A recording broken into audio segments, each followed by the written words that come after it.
Hi traders, welcome to this edition of Expert Market Analysis brought to you by Errante. This is generally a bi-weekly review and preview, so every other week generally, of the market's key events and trading opportunities. Whilst I just let you have a quick look at the two disclaimers, I'll just run through some of the key objectives of this webinar. We think markets are generally driven by themes which buyers and sellers relate to in order to enter and exit markets. These stories or narratives can be long-term fundamentals or short-term themes that increase or decrease in importance over time.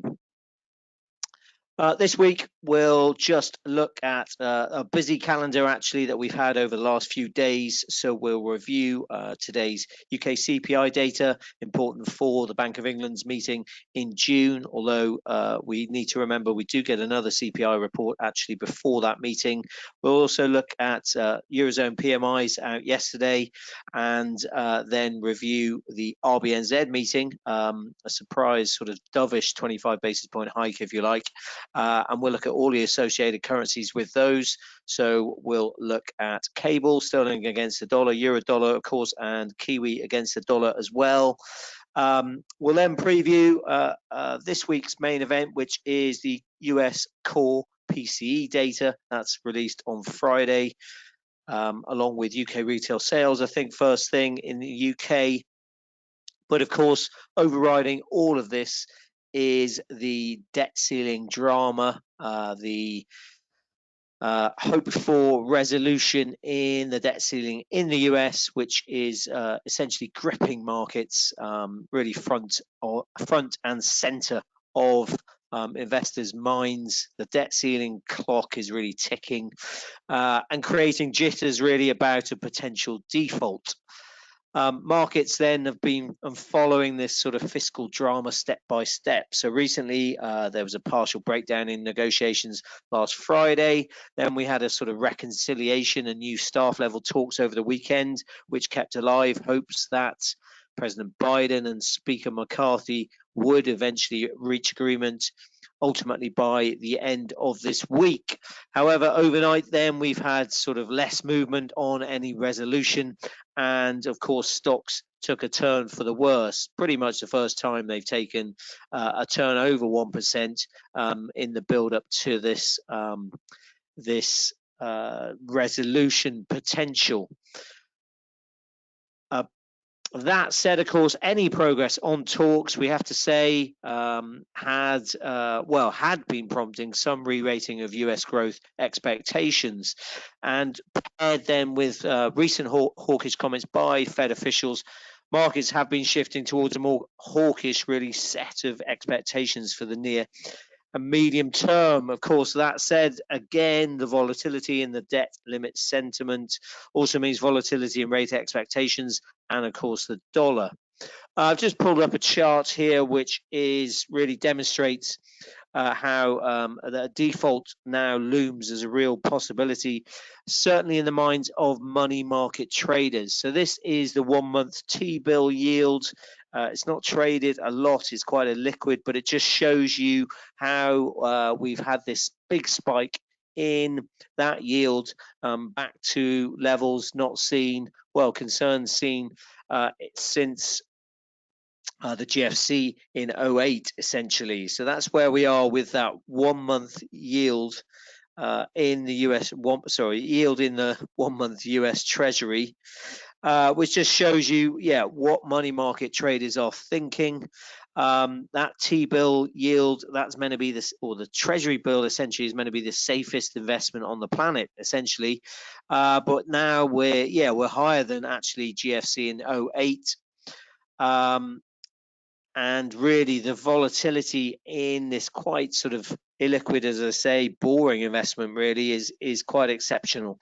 And really the fear of default is the only explanation for that massive spike.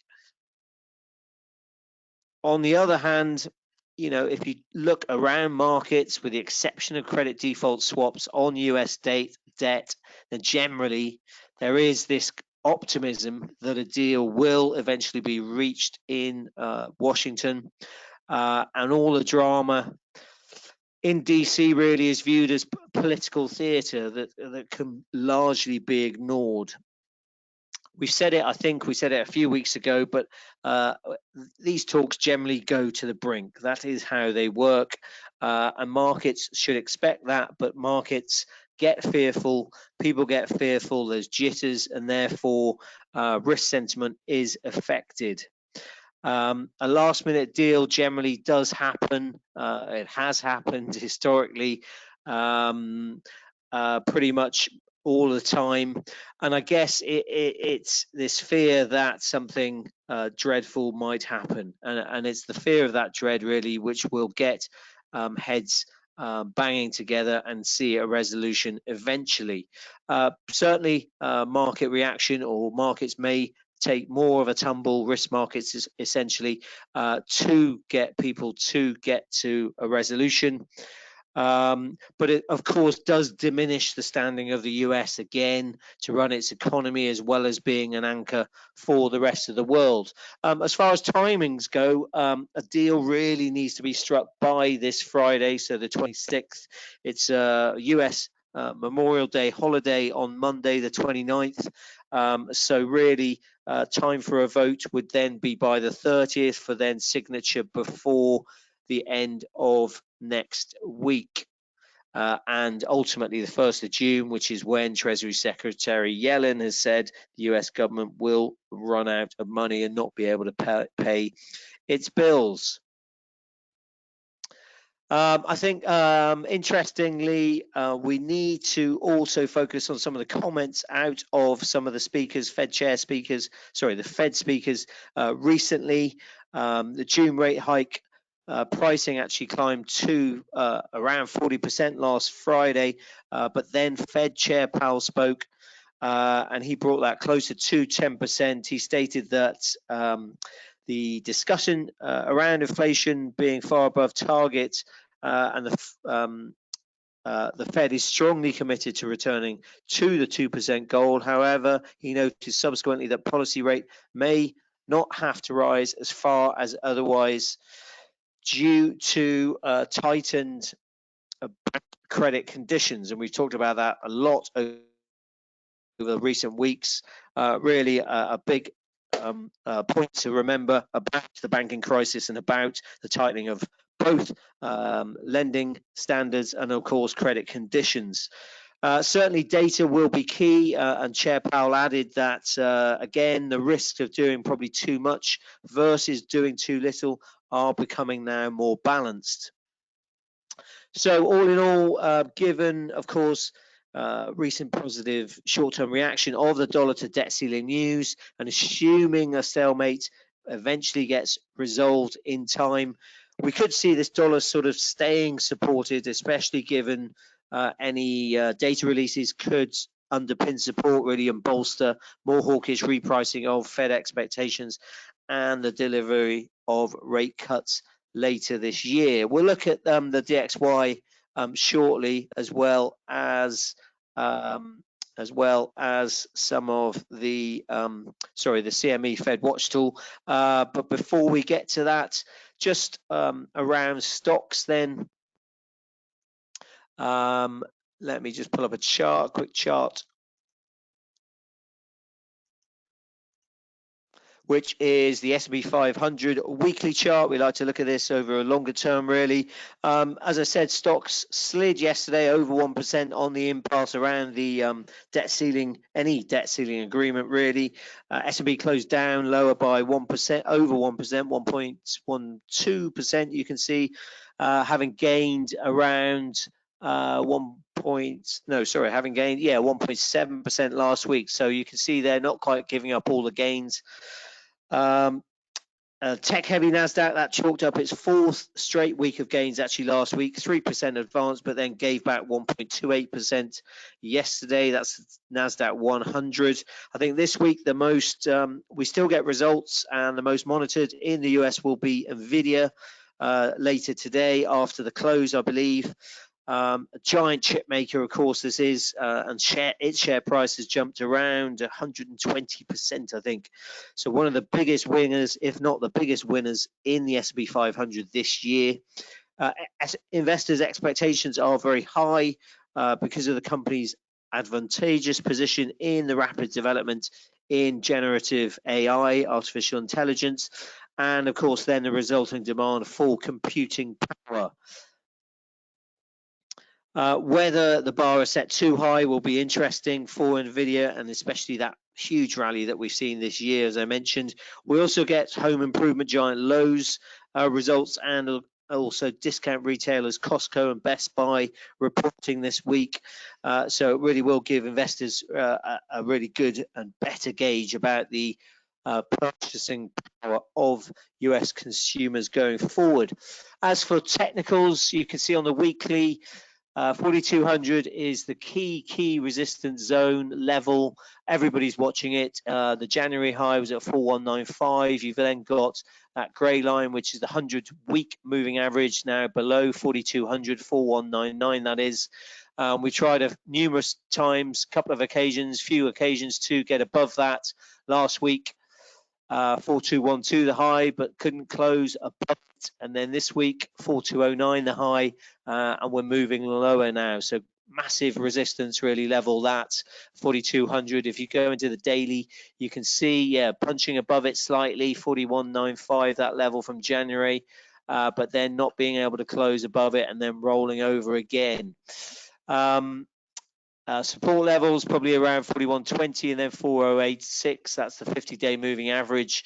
If we extend that sort of rising trend line, falling trend line resistance now, support really probably around these May and April lows, which come in around 40, 49 and 48. So around that level.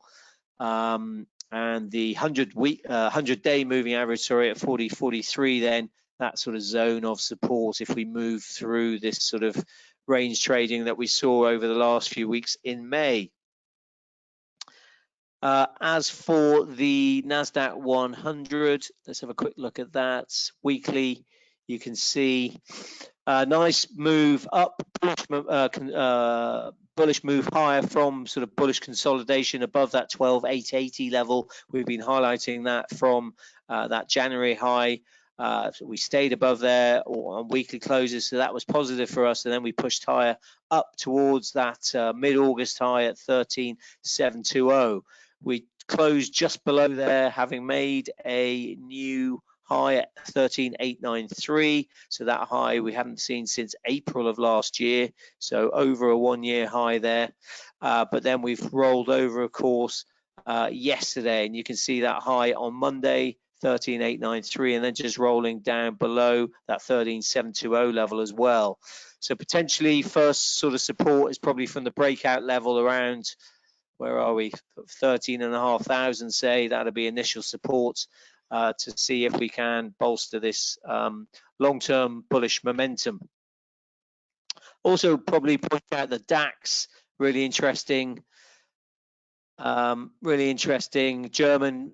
main index, of course. You can see we got to, closed at record high last week at 16,275 and an all-time intraday high at 16,333. That beat the 16,290 in November 2021. That was all last week. Just on the fundamental side, earnings, especially strong in industrials, have done much better than implied by macro indicators. The DAX gained around, I think, above 17% actually since the start of this year, and then we've just given some of that back today, especially down over 1.5% today. You can see also low unemployment rates across the region made for relatively strong wage growth, really helping firms pass on a large part of cost increases to retail prices, and that protected margins and delivered surprisingly resilient earnings reports.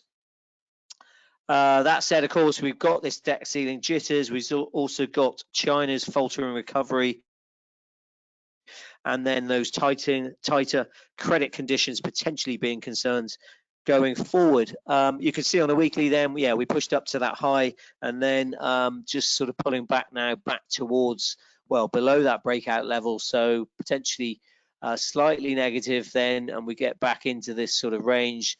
Near term support probably around 15,662, 15,625, around that level, we'd say, as we've now sort of gone below that breakout level. Okay, next, let's just review some of the data out of this week.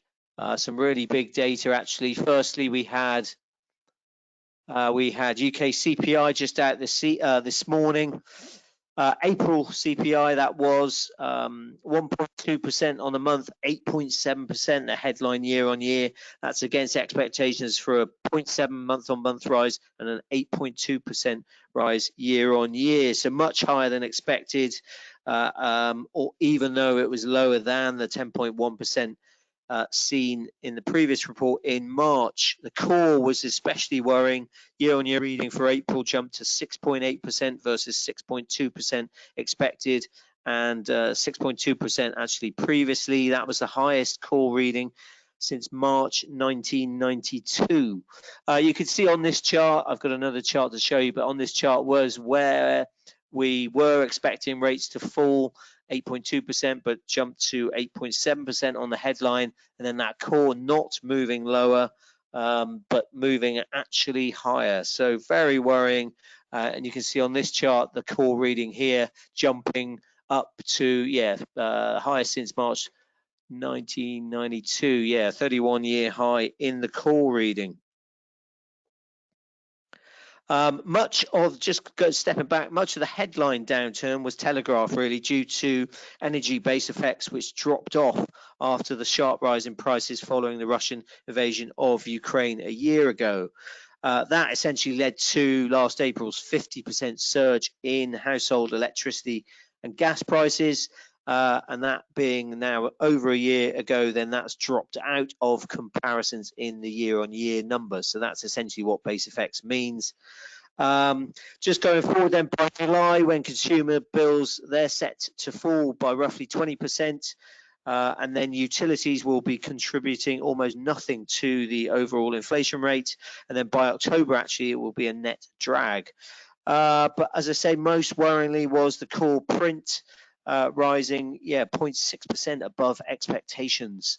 And really it's this notion around elevated inflation becoming potentially entrenched that will clearly disturb the Bank of England policymakers, who of course have lifted rates already at its past 12 meetings. Certainly then this hot report kind of cements a 25 basis point June rate hikes, and then hawks will be looking for at least one more in the summer. I think the peak rate did get up earlier this morning to sort of 5.5%, so another couple of rate hikes after this one at least. But it has pulled back actually, and we do note actually we did get softer producer price index data, so that sort of feeds into then consumer price index data, and food inflation, even though it was at 19%, potentially has now hit a peak.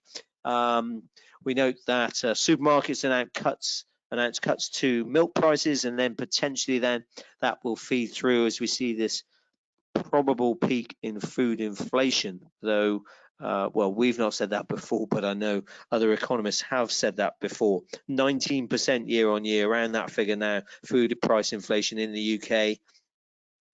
But then against that, services prices, they edged up to 6.9% from 6.6% previously, and could potentially stay high due to the services sector remaining buoyant. We saw that in the PMI data yesterday in the UK. Services still very much above 50 and still pretty solid. So the report really will add to the risks of this kind of persistent inflation that Governor Bailey talked about when he was in front of the House of Commons Treasury Select Committee yesterday.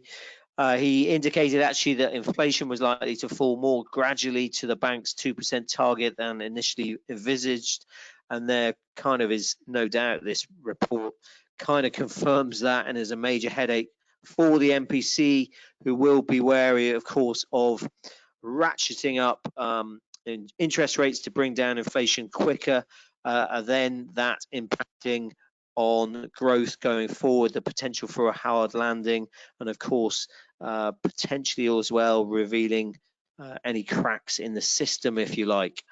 Interestingly, it was a coin toss chance, really 50-50 of the MPC central forecast that the CPI would fall well below target in 2025. Potentially that's looking slightly less obvious now. Okay, as for cable, let me just pull up a chart. Cable, obviously sterling against the dollar. This is the weekly chart, and we've got a long-term trend line there. Long-term trend line support. Looks like we may have potentially broken that this week. If we go to, if we go to yeah, the daily chart, you can see that long-term trend line support there, and then we've broken that. We've also kept in this late January high at 124.47. Potentially then we moved down below that. We did oscillate around it, but then potentially today, really interesting on a really strong inflation report, we are moving down. A lot of that is probably down to the dollar strength. You can see DXY up 0.21% today, and that's sort of taking cable down to very close to the lows from yesterday, 123.72 the lows from yesterday. Then we go back to April, 123.67, then 123.53, and potentially then the April that low was 123.44. So that should offer some support if we do move lower below and make a new week low today.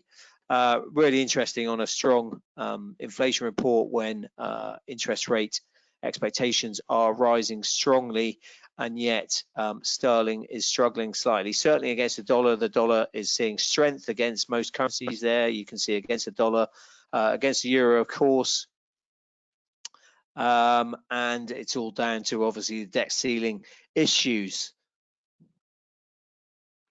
I'm just checking some of the other currencies there as well. Big moves happening.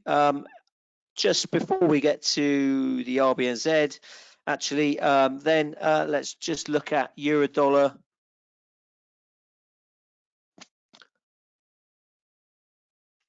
We had actually yesterday's PMI data for Europe. In fact, across UK, Europe and the US, it all showed sort of similar characteristics. That is basically that the manufacturing sector is under intensifying pressure, actually.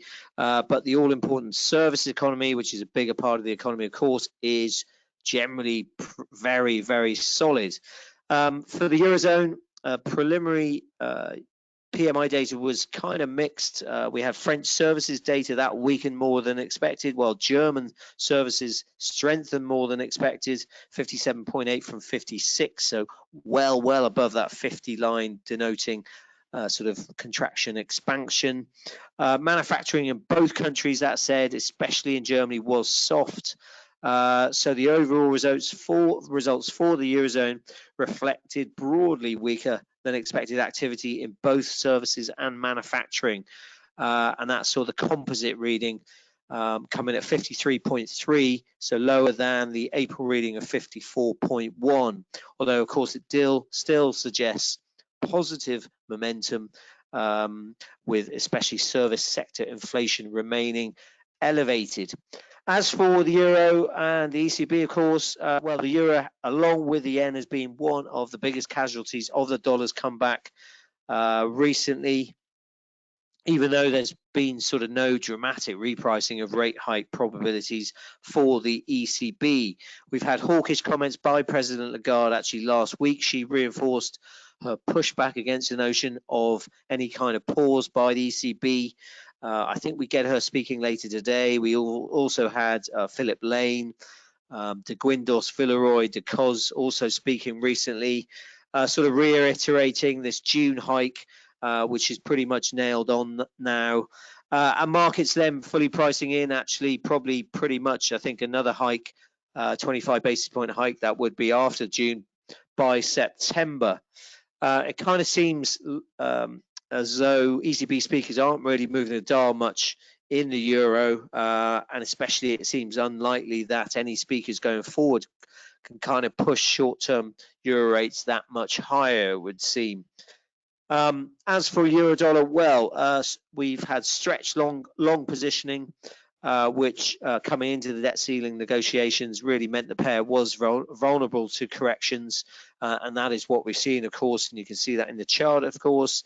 The balance of risks really now appear tilted to the downside for euro dollar, with especially the dollar driving this leg, driving most of the majors, with both hawkish Fed rate expectations and more support from debt ceiling talks and negotiations. And you can see, of course, that long-term trend line then, that being broken middle of this month, and then we moved lower. We sort of oscillated. I pulled in some fib levels here, short-term fib levels of the sort of uptrend of this year. The halfway point of that comes in at 107.88, so it looks as though we're moving down below that, having that sort of level kept prices as support. So that looks to have broken today potentially, and you can see sort of these levels around 107.59, 107.60 was holding on 3 separate occasions, but then potentially, interestingly, we might be moving through that support. The grey line there caps upside as well at 108.11. That's the 100-day moving average. So if we do close below sort of 107.60, then potentially the next fib level is around 107.16. You can see there. So really interesting potential leg for, or potential for another leg lower in euro dollar. That 107.16 actually tallies with that March low. You can see there at 107.12 or so as well. So that's euro dollar. Just quickly, we'll look at the RBNZ, as that currency, the Kiwi, has absolutely collapsed today, down over 2% today. A massive move. Just wondering, actually, similar probably to, start of Feb, really, when we fell from sort of 65. Now we're sort of falling from, we've sort of been range trading around sort of 63 to 61. But all down to the RBNZ. They raised rates as expected to 5.5%, so by 25 basis points. That's the highest in the advanced nations. But clearly markets are seeing it as a dovish hike. The committee basically discussed the option of leaving the policy rate unchanged at 5.25% actually. And the decision to hike was a close one. It was actually a 5-2 vote split.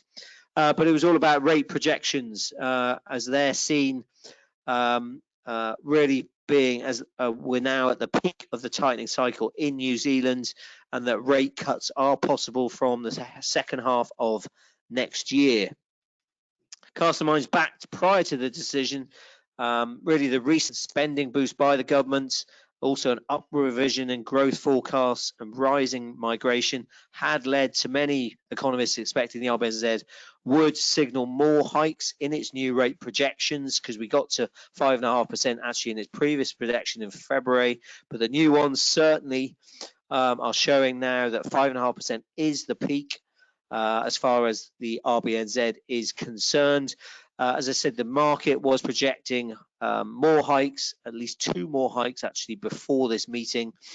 Now the RBNZ deems the impact of rising net migration on inflation as uncertain, and really its focus all its attention and evidence on a slowing economy, the impact of already restricted monetary policy, a struggling housing market, and then recent lower than expected CPI figures.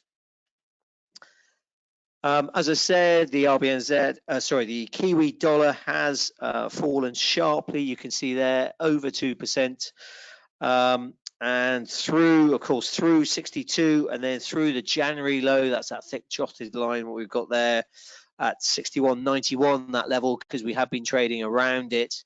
We've also moved below the 200-day moving average now, that thick black line, which is at 61.53. So if we do close below that, then we've got probably this late April support around 61.11, 61.14.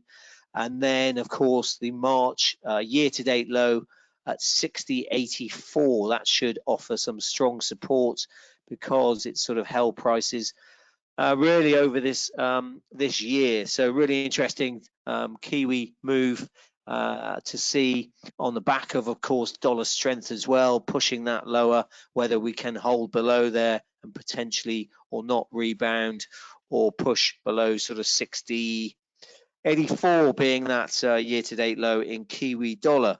Okay, just on this week's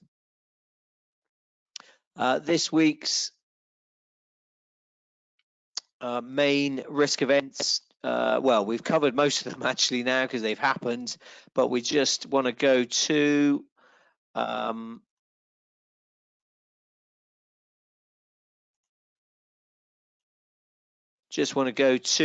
probably, yeah, the main risk event left now is FOMC minutes tonight and the US PCE data. That is the main focus, of course, over and above the debt ceiling drama. We do have initial jobless claims tomorrow as well.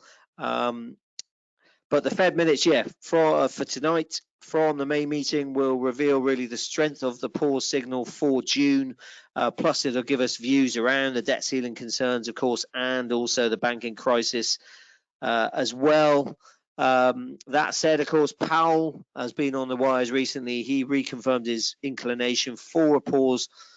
He did that on Friday, actually, sort of contrasting against recent other bullish talk from Bullard and other speakers as well. So in a way, the minutes might look stale, and the market is obviously looking at other things really about the debt ceiling drama. As for the Fed's preferred inflation gauge, the PCE, that's out for April on Friday, is expected to confirm gradual disinflation. You can see from the chart here, but inflationary pressures still remain firm and above that Fed target, certainly of 2%. Bloomberg consensus sees the core PCE remaining unchanged at 4.6% year on year and 0.3% month on month in April. Interestingly, CPI data for April showed core goods prices picking up, but disinflation, so falling prices in shelter. But that has a much smaller weight in this PCE series against the CPI data, so that should offset most of this and keep the monthly inflation rate flat. There's the chart. You can see, and hopefully that shows you sort of disinflation, but still elevated, still above that Fed's target. I said we would just show you, just bear with me, the CME Fed Watch tool of interest, of course. Currently, let me just refresh now. Currently now we're pushing, above 31% now for another 25 basis point hike in June. That did get up to 40% or so last Friday before Fed Chair Powell spoke. And you can see, it's sort of been around sort of 24%. It was 25% a month ago, sorry. And we're just pushing up again to sort of 32% or so. So the chances of another 25 basis point hike going up. That is certainly helping the dollar. I just want to go to December, so the end of this year. This is the 13th of December pricing for Fed funds futures for the Fed meeting at or on that date. And you can see, I just want to show you how rate cuts have been pulled back and priced out, really. So whereas a month ago, 75 basis points of hikes, so taking the rate down to 4.25% was deemed around 27% chance. Now we're down to 10% only, whereas we're sort of more seeing sort of 50 basis points or even less cuts priced in. So you can see 4.75% now at 36% chance of that. So that would be only 125 basis point cut from where we are currently, and that was only sort of just above 20% a month ago. So rate cuts getting pulled in and taken out of the curve, if you like. Finally, let's just look at the DXY chart, which is obviously the dollar against 6 other major trading partners, the euro being the main one. So it's kind of a reverse mirror image of that euro dollar chart. So you've got that long-term trend line resistance being broken. Obviously on the euro it was support being broken, so now resistance. Move higher, and we're breaking those recent highs, you can see potentially. So a close, daily close, would be really important for more bullish momentum. If I just show you the weekly chart, next sort of major fib level, that's a long-term fib level, would be sort of 105 potentially. So if we do close above here, then 104 round number important, before then potentially 105 in the dollar. But we're sort of getting towards, not massively, but towards overbought levels, probably if we hit 104. So interesting daily close on the dollar, important for price action going forward. Okay, that's all we have time for now. We'll wrap it up there. Lots going on, of course, for markets, with all eyes on the wires and any debt ceiling news. Okay, we'll speak to you in a few weeks' time, actually on the 7th of June. Take care.